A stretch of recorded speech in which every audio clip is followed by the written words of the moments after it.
जैसे वाटिका बन रहा है, तो हमारे देश के शहीदों को सम्मान मिल रहा है।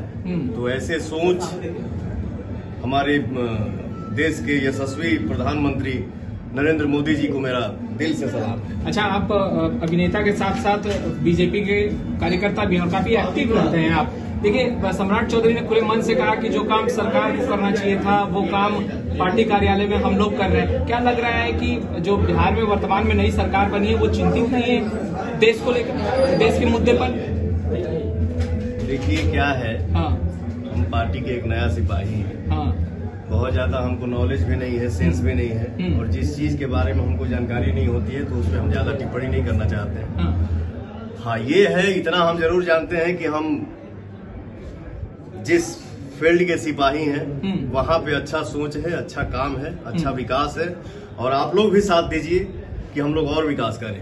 बिहार में भोजपुरी इंडस्ट्री कैसे आगे बढ़े, उसके लिए पवन सिंह क्या बिहार सरकार के समक्ष जो है वो बातें रखेंगे, सब्सिडी की बातें? बिल्कुल, हम भैया लोगों से बात करब कि हमारे जौन हम लोगों को, हम कलाकारों को जो यूपी में सुविधा मिल रहा है, मेरा पूरा कोशिश रहेगा कि वो सुविधा बिहार में भी हो। काहे कि भोजपुर जिला हमार घर है, तो भोजपुरी भाषा के फिल्म में मतलब फिल्मों में, गानों में, हर जगह मतलब अपना फिल्म सिटी बने, सम्मान मिले।